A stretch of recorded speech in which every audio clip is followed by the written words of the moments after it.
నమస్తే. మనం జూన్ మాసం యొక్క రాశి ఫలాల గురించి మాట్లాడుకుంటూ ఉన్నాం. ఇందులో భాగంగా మనం సింహరాశి ఎలా ఉండబోతుందో మనం చూద్దాం. సింహరాశి గనక చూస్తే లాస్ట్ 2 మంత్స్ చాలామంది నాకు కాల్స్ కూడా వచ్చాయండి. చాలా ప్యానిక్‌గా ఫీల్ అయిపోయారు.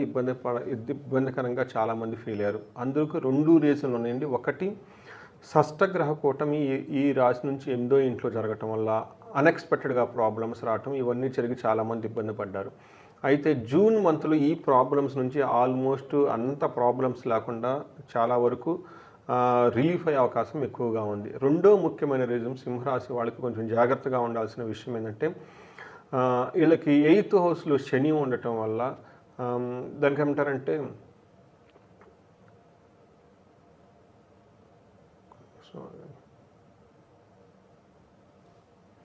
ఉండడం వల్ల అష్టమ శని స్టార్ట్ అయిందండి. ఇది మనకు ఉగాది పండగ తర్వాత స్టార్ట్ అయింది. అందుకని లాస్ట్ 2 మంత్స్ చాలామంది ఇబ్బంది పడి ఉన్నారు. అయితే వీళ్ళకి ఉన్న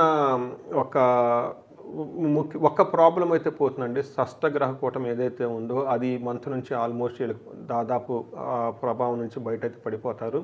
జూన్ మంత్లో చాలా వరకు బాగుంటాయి. అన్ని గ్రహాలు బాగా చక్కగా ఉంటాయి. అయితే పెద్ద మేజర్ గ్రహాలు ఏవైతే ఉన్నాయో అందులోనూ శని వీళ్ళకి ఇబ్బంది పెట్టడం వల్ల ఒకటి ఒక తర్వాత ఒకదాని తర్వాత ఇంకొకటి ప్రాబ్లమ్స్ ఏదో ఒకటి కంటిన్యూస్గా వచ్చే అవకాశం ఎక్కువగా ఉంటుంది. చాలా అలర్ట్గా ఉండాలి. ఏది బ్లైండ్గా చేయకూడదు. తర్వాత ఏదైనా పని చేసే ముందు 1-2 సార్లు ఆలోచించుకోవటం, ధనం విషయంలో జాగ్రత్తగా ఉండటం, రిలేషన్షిప్స్ విషయాల్లో చాలా జాగ్రత్తగా ఉండటం ఎంతైనా ముఖ్యము. ఏదైనా కనుక పని చేస్తే త్వరగా రిజల్ట్ రాకపోవటం ఇవన్నీ జనరల్గా అష్టమ శనిలో ఉండే మనకి రిజల్ట్ అని మనం చెప్పుకోవాలి. అయితే వీళ్ళకి గురువు నిన్న మే 14 తర్వాత మారిన తర్వాత గురువు వీళ్ళకి సహజంగా అనుకూలంగా ఉండాలి. కానీ వీళ్ళకి వేద ఉండటం వల్ల కొంతకాలం గురువు కూడాను వచ్చే మంచి రిజల్ట్ అయితే వీళ్ళకి అనుకూలంగా ఉండదు.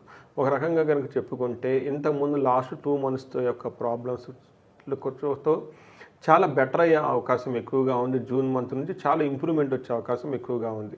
కానీ మీరు చాలా అలర్ట్గా ఉండాల్సిన అవసరం చాలా ఉందండి. ఈ రాశి వాళ్ళకి అష్టమ శని ఉండటం వల్ల ఎవరైతే నాది వీడియో కనుక ఇదే ఛానల్ అవైలబిలిటీ ఉంది, ఉగాది రాశి ఫలాలు ఒకసారి చూడండి. యూట్యూబ్లో సెర్చ్ చేయండి. నేను చాలా చేశాను. ఉగాది మంత్ రాశి ఫలాలు సింహరాశి వారి గురించి చూడండి. అందులో టోటల్గా చాలా ఒక 20 మినిట్స్ అంతా ఎక్స్ప్లెయిన్ చేయడం జరిగింది. పరిహారాలు కూడా చెప్పడం జరిగింది. ఆ పరిహారాలన్నీ చేయటం చాలా ఇంపార్టెంట్. చేయండి. తర్వాత ఈ జూన్ మంత్ కనుక మాసం ప్రకారం కనుక చూసుకుంటే ఇది చాలా వరకు మీకు రిలీఫ్ వచ్చే మంత్. అంతకుముందు పడుతున్న ప్రాబ్లమ్స్ నుంచి మనం చెప్పవచ్చు. తర్వాత ఇందులో సింహరాశి వాళ్ళకి నక్షత్రం ప్రకారం చూసుకుంటే మఖ 1, 2, 3, 4 పాదాలు, పుబ్బ 1, 2, 3, 4 పాదాలు, ఉత్తర ఫస్ట్ పాదం అంతా మనకి ఈ సింహరాశిలో ఉంటారు. పేరు బలం కనుక మనం చూసుకుంటే వీళ్ళకి మా, మీ, ము, మే, మో, టా, టీ, టు, టే అన్న లెటర్స్ అంతా కూడా మనకి ఈ సింహరాశిలో ఉంటారు. గ్రహస్థితి కనుక మనం చూసుకుంటే వీళ్ళకి సూర్యుడు, బుధుడు ఇద్దరూ కూడాను మిథున రాశిలో ఉన్నారు. శుక్రుని సంచారం వీళ్ళకి మీనరాశిలోను, కుజుని సంచారం కుజుని యొక్క సంచారం వీళ్ళకి సింహరాశిలో ఉన్నారు. అంటే జన్మరాశిలోకే ఉన్నారనమాట. అంటే వీళ్ళకి 2 గ్రహాలు ఇబ్బంది పెడుతున్నాయి. ఒకటి శని, రెండోది కుజుని జన్మరాశిలో ఉండటం వల్ల జూన్ మంత్ ఇది ఒక్కటే వీళ్ళకి ప్రాబ్లం. బట్ మిగతా విషయాలు చాలా అనుకూలంగా ఉండే అవకాశం ఎక్కువగా ఉంది. మనం ఓవరాల్గా కనుక చూసుకుంటే జూన్ మంత్ వీళ్ళకి ఎలా ఉండబోతుంది అంటే లఘు గోచారం, సూక్ష్మ గోచారం అన్న ఒక కాన్సెప్ట్ల ద్వారా ఏమని చెప్తుందంటే విత్త లాభం అంటే ఫైనాన్షియల్గా ఆర్థికంగా ధనం వచ్చే అవకాశం ఎక్కువగా ఉంటుంది. పుష్టి హెల్త్ ప్రకారంగా చాలా బాగుంటారు. స్త్రీ సుఖ ఆప్తి వీళ్ళకి స్త్రీల ద్వారా ధనం ద్వారా బాగా కలిసి వచ్చే అవకాశం ఎక్కువగా ఉంటుంది. ఒకే ఒక విషయంలో జాగ్రత్తగా ఉండాలి. శత్రుపీడ, ట్రబుల్ ఫ్రమ్ ఎనిమీస్, శత్రువుల ద్వారా చాలా ఇబ్బంది పడే అవకాశం ఎక్కువగా ఉంటుంది. మనం గ్రహం వైజ్ కనుక చూసుకుంటే గోచార ప్రకారము సూర్యుడు 11వ ఇంట్లో ఉండటం వల్ల విశేషంగా లాభిస్తారు. సూర్యుడికి ఇది ఒక మంచి పొజిషన్ మనం చెప్పుకోవాలి. మనకి సంస్కృతంలో మహర్షులు ఏం చెప్తారంటే అర్ధచ్చ స్వకులాచార గృహే నిత్యోత్సవం శుభం నిత్యమాధుర్య భుక్తిచ్చ లాభే చేకాదశే రవు అని చెప్తారు.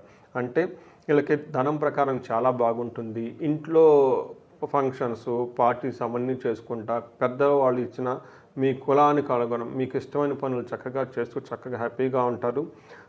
మంచి స్వీట్స్ తింటూ చాలా బాగుంటారు అనేది మనకి చెప్తున్నారు. దాంతోపాటు పెద్ద పెద్ద పనులు చేయాలన్న ఆలోచన మనం ముందే చెప్పుకున్నాం, మానేయండి.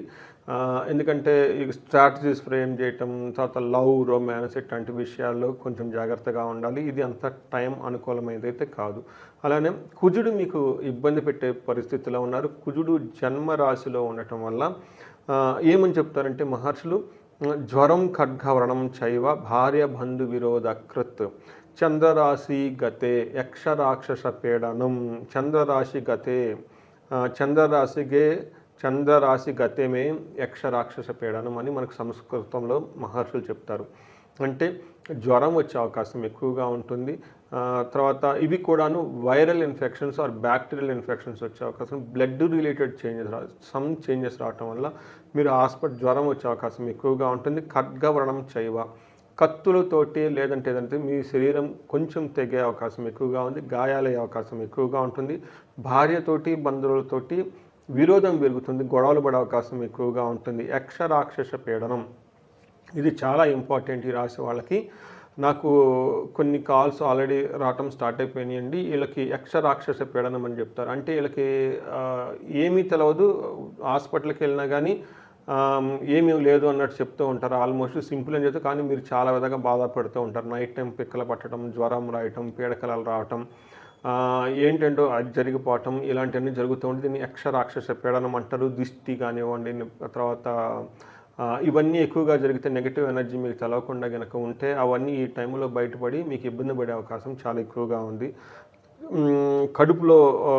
కడుపు నొప్పి కూడా వచ్చే అవకాశం ఎక్కువగా ఉంది. గాయాలే అవకాశం ఎక్కువగా ఉంది. ఒక కుజుడు విషయాలు మీరు చాలా చాలా జాగ్రత్తగా ఉండాలి. ఎందుకంటే సూర్యుడు చక్కగా యోగ్యతనిస్తూ ఉన్నాడు. అదేవిధంగా శుక్రుడు అగైన్ మీకు చాలా చాలా మంచి చేస్తూ ఉన్నాడు. శుక్రుడు మీకు 9వ ఇంట్లో ఉండటం వల్ల ఇది ఒక మంచి పొజిషన్ శుక్రుడికి అని మనం చెప్పుకోవాలి. వాళ్ళకి మహర్షులు ఏం చెప్తారంటే, వస్త్రలాభో, మహారోగ్యం, గురుభక్తి, స్వధర్మకృత్, చిత్తశుద్ధి, అభిష్టార్థ, నవమస్తే భవేద్ భృగో అని మనకి సంస్కృతంలో చెప్తూ ఉంటారు. దీని ప్రకారం 9వ స్థానంలో ఉండడం వల్ల వస్త్రలాభం ఉంటుంది, మంచి ఆరోగ్యంగా ఉంటుంది, గురువులపై భక్తి ఉంటుంది, స్వధర్మను చక్కగా పాటిస్తూ ఉంటారు. అనుకున్న పనులన్నీ అనుకున్న విధంగా చేసుకుంటూ వెళ్తూ ఉంటారు. అయితే 3వ ఇంట్లో దృష్టి ఉండటం వల్ల లవ్, రొమాన్స్, తర్వాత ప్లేజర్స్, వీటితో పాటు వాళ్ళకున్న కళలు, టాలెంట్, క్రియేటివిటీ ఇలాంటి వాళ్ళందరికీ చాలా చక్కగా బాగా శుక్రుడు యోగ్యతనిచ్చే అవకాశం ఎక్కువగా ఉందన్నమాట. అంటే శుక్రుడు వీళ్ళకి చాలా చక్కగా యోగ్యతనిస్తూ ఉంటారు. కుజుడు ఇబ్బంది పెడుతూ ఉంటారు. తర్వాత సూర్యుడు కూడా బాగా ఇబ్బంది పెడుతూ ఉంటారు.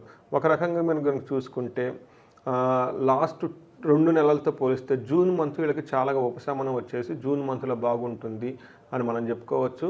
కానీ వీళ్ళకి అష్టమ శని ఉండటంతో పెద్ద పెద్ద నిర్ణయాలు తీసుకోకపోవటం, పెద్ద ఇన్వెస్ట్మెంట్లు చేయటం, అలాంటి పనులు ఏమైనా రిస్కీ పనులు ఉంటే అవన్నీ అవాయిడ్ చేసి సాధ్యమైనంత త్వరగా సింపుల్గా, ఆధ్యాత్మికంగా, డిసిప్లైన్డ్గా వేరే వాళ్ళకి సేవ చేయాలనే ఉద్దేశంతో కనుక ఉంటే శని బాధల నుంచి చాలా చాలా ఉపశమనం వస్తుంది. ఈ రాశి వాళ్ళకి నక్షత్ర ప్రకారం కనుక చూసుకుంటే మఖా నక్షత్రం వాళ్ళకి లాభప్రదంగా ఉంటుంది. విదేశ గమనం, ఫారిన్ వెళ్ళే వాళ్ళకి అవకాశం ఎక్కువగా ఉంటుంది. పరవాసము, సౌఖ్యము, వస్త్రలాభం అన్నీ చూపిస్తూ ఉంది. అదే మనకి నెగటివ్ సైడ్లో కనుక చూసుకుంటే దేహపీడనము, మరణము చూపిస్తూ ఉంది. మరణము అంటే మీరు ఏదైనా కనుక పనులు ఇంతకుముందు చేస్తూ ఉంటే అవి మధ్యలో ఆగిపోయి అక్కడి నుంచి ముందుకెళ్ళలేని పరిస్థితుల్లో ఉండే అవకాశం ఎక్కువగా ఉంటుంది. పూర్వ పాల్గొని నక్షత్రం వాళ్ళకి విదేశ గమనము, సౌఖ్యము, వస్త్రలాభము, పరవాసము ఇవన్నీ చక్కగా చూపిస్తూ ఉంది. దేహపీడనము ఒక్కటే మాత్రం వీళ్ళు కొంచెం జాగ్రత్తగా ఉండాలి. మిగతా అన్ని విషయాల్లో బాగుంది. ఉత్తర పాల్గొని నక్షత్రం వాళ్ళకి విదేశ గమనము, క్షేమము, సౌఖ్యము, పరవాసము, వస్త్రలాభము ఇవన్నీ చక్కగా ఉన్నాయి. అయితే వీళ్ళకి హెల్త్ కాంప్లికేషన్స్ వచ్చే అవకాశం ఎక్కువగా ఉంది. చాలా జాగ్రత్తగా ఉండాలి. ఉత్తర పాల్గొని నక్షత్రం వాళ్ళకి రోగము వస్తుంది, మీ శరీరం మిమ్మల్ని బాధిస్తూ ఉంటుంది. ఇది ఒక్కటే విషయంలో కొంచెం జాగ్రత్తగా ఉండాలి. పూర్వ పాల్గొని నక్షత్రం, మఖా నక్షత్రం వాళ్ళకి పశునాశనం, అగ్రికల్చరల్ కానీ ఏదైనా కనుక చేస్తుంటే అందులో లాస్లో వచ్చే అవకాశం ఎక్కువగా ఉంటుంది. పూర్వ పాల్గొని నక్షత్రం వాళ్ళకి ధననాశనం, పశునాశనం రెండు అవకాశం ఎక్కువగా ఉంది. ఉత్తర పాల్గొని నక్షత్రం వాళ్ళకి ధననాశనం అయ్యే అవకాశం ఎక్కువగా ఉంది. అయితే మఖా నక్షత్రములో కుజుడు ఉండటం వల్ల ఆ నక్షత్రం వాళ్ళు కొంచెం జాగ్రత్తగా ఉండాలి. బ్లడ్ రిలేటెడ్ చేంజెస్ ఎక్కువగా వచ్చే అవకాశం ఎక్కువగా ఉంది. సో ఈ ప్రకారం కనుక చూసుకుంటే ఈ సింహరాశి వాళ్ళకి ఇంతకుముందు ఉన్న ప్రాబ్లమ్స్, చాలా ప్రాబ్లమ్స్ ఒక్కొక్కటి బయటకు వచ్చే అవకాశం ఎక్కువగా ఉంది. కానీ చాలా జాగ్రత్తగా ఉండాల్సిన రాశి కూడా మనం చెప్పుకోవాలి. వీళ్ళు కనుక పరిహారాలు చేసుకుంటే సుబ్రహ్మణ్యేశ్వర స్వామి ఆరాధన చాలా చాలా ఇంపార్టెంట్. వీళ్ళకి కుజుడికి చాలా ఇబ్బంది పెట్టే పొజిషన్లో ఉన్నారు. వీటితో పాటు సుబ్రహ్మణ్యేశ్వర స్వామి భుజంగ స్తోత్రం చదవటం, సుబ్రహ్మణ్యేశ్వర స్వామిని ఆరాధన చేయటము, దేవాలయానికి వెళ్ళటం ఇవి చేస్తూ ఉండాలి. అంతేకాకుండా వీళ్ళు ఎక్కువగా హెల్త్ రిలేటెడ్ ప్రాబ్లమ్స్ చాలా ఎక్కువగా ఫేస్ చేసే అవకాశం ఎక్కువగా ఉంది. కాబట్టి వీళ్ళకి సూర్యునికి ఆర్ఘ్యం ఇవ్వటము, తర్వాత సూర్య ఆసనాలు చేయటము, మెడిటేషన్ చేయటం, యోగా చేయటం చాలా చాలా ఇంపార్టెంట్. ఇంకా ఎవరైనా కనుక వేరే ఇండివిజువల్గా ప్రాబ్లమ్స్ ఫేస్ చేస్తుంటే వీళ్ళకి మన్యు పాశుపత అభిషేకం చేయించుకున్న చాలా బాగుంటుంది. ధనానికి కనుక ఎవరైనా ఇబ్బంది పడుతుంటే కుబేరు పాశుపతం, మహాలక్ష్మి విశేష హోమం చేయించుకుంటే చక్కగా వీళ్ళకి కలిసి వస్తుంది. ఇంకా ఏమైనా కనుక ప్రాబ్లమ్స్ మీకు చెప్పుకొని మ్యారేజ్ రిలేటెడ్ కానీ ఏదైనా కనుక ప్రాబ్లమ్స్ ఉంటే ఒక్కసారి స్క్రీన్ మీద కనిపిస్తున్న నెంబర్ ద్వారా మీరు నన్ను కనెక్ట్ అవ్వచ్చు. ఈ మంత్ అంతా, జూన్ మంత్ అంతా సింహరాశి వాళ్ళకి అష్టైశ్వర్యాలు కలగాలి, భోగాలు కలగాలి, భాగ్యాలు కావాలని కోరుకుంటున్నాను. నమస్తే. నమస్తే. ఈ వీడియో ఒక మంచి ఇంపార్టెంట్ రెమెడీస్ మీకు తీసుకొస్తుంది. ఈ రెమెడీస్ ఎలాంటి వారైనా, వాళ్ళ జన్మజాతకం తెలిసినా తెలకపోయినా, ఎలాంటి రాశి వాళ్ళకైనా కానీ ప్రతి ఒక్కళ్ళు చేసుకోవచ్చు. ఈ వ్రతం ఖచ్చితంగా 3 రకాల ఛాలెంజెస్ ఎవరైతే ఫేస్ చేస్తున్నారో వాళ్ళని ఉద్దేశించి చేయటం జరుగుతుంది. ఫస్ట్ కేటగిరీ ఎవరంటే, ఎవరైతే ప్రేమించి పెళ్లి చేసుకుంటారో, పెళ్లి చేసుకున్న తర్వాత భార్యాభర్తల మధ్య సరైన అవగాహన లేకుండా ఇబ్బంది పడుతూ ఉన్నారో వీళ్ళకి సంబంధించిన కేటగిరీ. ఇందులోనే ఇంకొక కేటగిరీ ఎవరంటే, భార్యాభర్తలు ఉంటారు, అయితే కొంతమంది భార్యలు భర్త వాళ్ళ మాట వినటం లేదని, అలానే వాళ్ళకి చాలా వేరే వేరే రిలేషన్షిప్స్ ఉన్నాయని, ఆ వల్ల వీటికి ఇబ్బంది పెడుతున్నారు అని ఒక బాధలు ఎవరైతే పడుతున్నారో వీళ్ళకి సంబంధించి, అంటే టోటల్గా ఫస్ట్ ప్రేమించి పెళ్లి చేసుకున్న వాళ్ళు, పెళ్లి చేసుకున్న తర్వాత సరిగ్గా అన్యోన్యత లేని వాళ్ళు, అలానే హస్బెండ్ వీళ్ళ మాటలు వినకుండా వేరే విధంగా రకరకాల సంబంధాలు పెట్టుకొని ఉంటారు. వీళ్ళంతా కలిపి ఒక కేటగిరీలో ఒక రెమెడీ చెప్పడం జరుగుతుంది. ఇది కాకుండా ఎవరైతే మేము జీవితంలో ఇప్పుడు ప్రస్తుతానికి బాగున్నాము, ఎన్నో కష్టాలు పడి ఒక స్టేజ్కి వచ్చాము, ముందుకి ఇంకా బాగా ఎదగాలి అనుకున్న వాళ్ళకి ఇది ఒక కేటగిరీ. ఇవి కాకుండా 3వ కేటగిరీ వాళ్ళు ఎవరంటే, వాళ్ళ దగ్గర ఎలాంటి ధనం ఉండదు, పెద్ద చదువుకోరు, లేదంటే చాలా కష్టాలు పడుతూ ఉంటారు, అష్ట కష్టాలు పడుతూ ఉంటారు, అవమానాలు పడుతూ ఉంటారు, ఇన్సల్ట్ అవుతుంటారు, జీవితంలో ఎక్కడో బాగా అభివృద్ధి లేక ఎంతో కష్టపడుతూ అక్కడే ఉండుంటారు అన్నమాట. ఇలాంటి వాళ్ళకి టోటల్గా 3 రకాల వాళ్ళకి సంబంధించిన ఒక పరిష్కారం, ముగ్గురికి సంబంధించిన ఒకే రోజున 3 డిఫరెంట్ పరిష్కారాలు కనుక పరిహారాలు మనం చేసుకోగలిగితే ఈ ప్రాబ్లమ్స్ అన్ని నుండి బయటపడతారు. ఫస్ట్ కేటగిరీ వాళ్ళకి చూస్తే వీళ్ళు ఏం చేయాలంటే వట సావిత్రి వ్రతం అని ఉంటుంది. వట సావిత్రి వ్రతం, ఈ వ్రతం కనుక ఏం చేయాలి అంటే, మనకి బుధవారం 11వ తారీఖున జ్యేష్ఠ పౌర్ణమి వచ్చింది. దీనిని మనం ఏరువాక పున్నమి కూడా అంటారు. ఈ పున్నమికి అందరికీ మనకు బాగా పాపులర్ తెలిసింది ఏంటంటే, ఊళ్ళల్లో మనకి ఇది రైతులకి పెద్ద పండగ అని చెప్పుకోవాలి. ఆ రోజున నవధాన్యాలు తీసుకొని ఎద్దుల్ని వాళ్ళ పొలాలను తోలుకొలిపోయి అగ్రికల్చర్ పనులకు సంబంధించినవి స్టార్ట్ చేస్తూ ఉంటారు. ఇది అందరూ మనకు బాగా తెలిసిందే. దీన్ని ఏరువాక పున్నమి అంటారు. అయితే చాలా కొద్ది మందికి తెలిసింది ఏంటంటే, ఈ రోజున వట సావిత్రి వ్రతం కూడా చేస్తూ ఉంటారు. ఏం చేయాలంటే, మర్రి చెట్టు మనకు ప్రతి ఊళ్ళల్లోనూ ఊరు బయట ఉంటుంది, లేకుంటే ఊళ్ళల్లో కూడా ఉంటుంది, గుళ్ళల్లో ఉంటాయి. మర్రి చెట్టు ఎక్కడైతే ఉంటుందో ఈ మర్రి చెట్టుకి 11 ప్రదక్షిణాలు చేసి, మర్రి చెట్టుకి మనకి వస్త్రం కనుక సమర్పించగలిగితే, లేదంటే ఒక నువ్వుల పోగులు మనకి మర్రి చెట్టుకి కనుక ట్రంక్కి దానికి కనుక కాండానికి మొత్తం కనుక చుట్టి కనుక ఒక వస్త్రంలా కనుక చేసి, ఆ తర్వాత దీపారాధన చేసి ఒక 3గురికి కానీ 5గురికి కానీ తాంబూలం కనుక ఇవ్వగలిగితే, ఇవ్వగలిగితే అంతటితో మనకి ఈ వ్రతం యొక్క కంప్లీట్ అయిపోతుంది.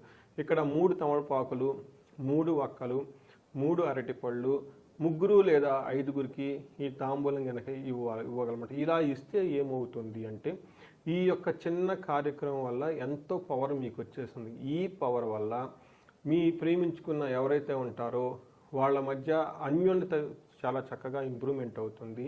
అంతేకాకుండా భార్యాభర్తల మధ్య ఎవరైతే హస్బెండ్స్ వాళ్ళ భార్యను సరిగ్గా చూడకుండా వేరే వాళ్ళ మాటలని వెళ్ళిపోతూ ఉన్నారో వాళ్ళు మీ మాటకు విలువ ఇచ్చి మరలా వాళ్ళు మీ దగ్గరకు వచ్చేసి మీ దంపతుల మధ్య ఎంతో అన్యోన్యత చాలా చక్కగా వృద్ధి చెందుతూ ఉంటుందన్నమాట.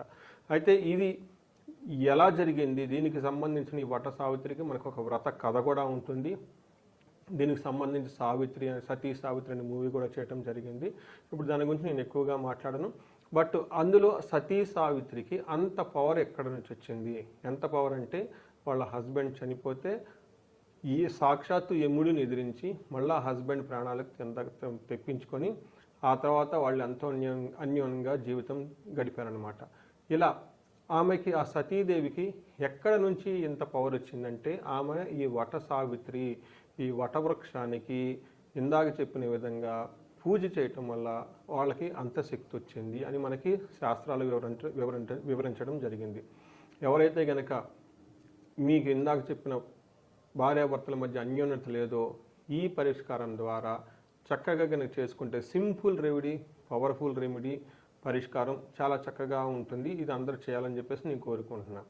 రెండో రెమెడీ వచ్చేటప్పటికి మేము చాలా కష్టపడి ఒక స్టేజ్కి వచ్చాము. ఇక్కడ నుంచి ఇంకా ముందుకు బాగా వెళ్ళాలి అనుకున్న వాళ్ళ కనుక చాలా సింపుల్గా ఏం చేయాలంటే 250 గ్రాములు నువ్వులను కనుక తీసుకొని మీకు సత్పురుషులకి లేదంటే సద్బ్రాహ్మణులకి లేదంటే వేద బ్రాహ్మణులు కనుక దానం కనుక చేయగలిగితే మీకు అశ్వమేధ యాగం చేసినంత పుణ్యం మీకు వస్తుంది. అశ్వమేధ యాగం గురించి మనకు బాగా పాపులర్ రామాయణంలో లవకుశ సినిమాల్లో కూడా మనకు చూపిస్తుంటారు. లవకుశులు ఈ అశ్వమేధ యాగం చేసిన తర్వాతనే వాళ్ళ తండ్రి రాములని వాళ్ళని కలవటము అక్కడి నుంచి అంతా జరుగుతూ ఉంటుందన్నమాట. ఇది మీకు జీవితంలో ఒక ఉన్నతి కావాలి, నెక్స్ట్ లెవెల్కి వెళ్ళాలి అనుకున్న వాళ్ళకి ఈ 250 గ్రాముల నువ్వుల దానం చేయటం వల్ల మీకు ఆ పుణ్యం లభిస్తుంది అని చెప్పేసి శాస్త్రాల్లో వివరించడం జరిగింది. నెక్స్ట్ మూడోది, ఎవరైతే మా దగ్గర చాలా ఇబ్బందుల్లో ఉన్నాము, అనేక కష్టాలు ఉన్నాయి, అసలు జీవితంలో ఏం చేయాలో అర్థం కావట్లేదు అనుకున్న వాళ్ళకి ఆ రోజున జ్యేష్ఠ మాస పౌర్ణమి రోజున బుధవారం వస్తుంది, దీన్ని ఏరువాక పున్నమి అంటారు. ఆ రోజున మీరు గనక పాదరక్షలు దానం చేసిన, గొడుగును దానం చేసిన, విసనకర్రను దానం చేసిన, చందనాన్ని దానం చేసిన, గుర్తుపెట్టుకోండి, గొడుగు, పాదరక్షలు, చెప్పులు, అంబ్రెల్లా, విసనకర్ర, చందనము, శాండల్వుడ్ పేస్ట్ని కనుక మీరు దానం చేస్తే వీటితో మీకున్న ఈ అష్టదరిద్రాలన్నీ పోయేసి అష్టైశ్వర్యం మీ ఇంటికి వచ్చేస్తుంది అని చెప్పేసి శాస్త్రాలు వివరించడం జరిగింది. ఇవి ఒకటే రోజున, ఆ రోజున బుధవారం 11వ తారీఖు జ్యేష్ఠ పౌర్ణమ జూన్ 2025 ఈ డేట్ గుర్తుపెట్టుకొని ఆ రోజు కనుక చేస్తే మీకు ఎంతో చాలా బాగుంటుంది. అంతేకాకుండా ఇంకొక రెమెడీ కూడా మీరు చేయొచ్చు. దీన్ని ఉదక కుంభదానం అంటారు.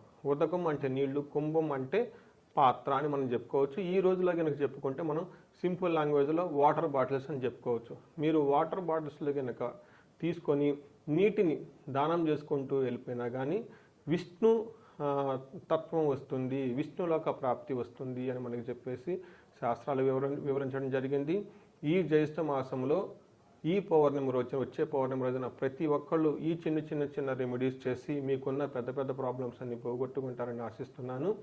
ఈ వీడియో మీరు చూసి ఇలాంటి ప్రాబ్లమ్స్ మీకు తెలిసిన వాళ్ళలో కనుక ఎవరన్నా ఉంటే వాళ్ళకి ఫార్వర్డ్ చేయండి.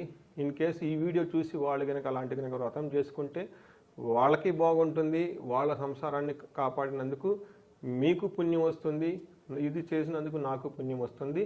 అందరూ బాగుండాలని చెప్పేసి నేను కోరుకుంటున్నాను. అయితే మీ చూసిన వాళ్ళందరికీ అష్టైశ్వర్యాలు కలగాలని చెప్పేసి, భోగభాగ్యాలు కలగాలని చెప్పేసి కోరుకుంటున్నాను. ధన్యవాదాలు.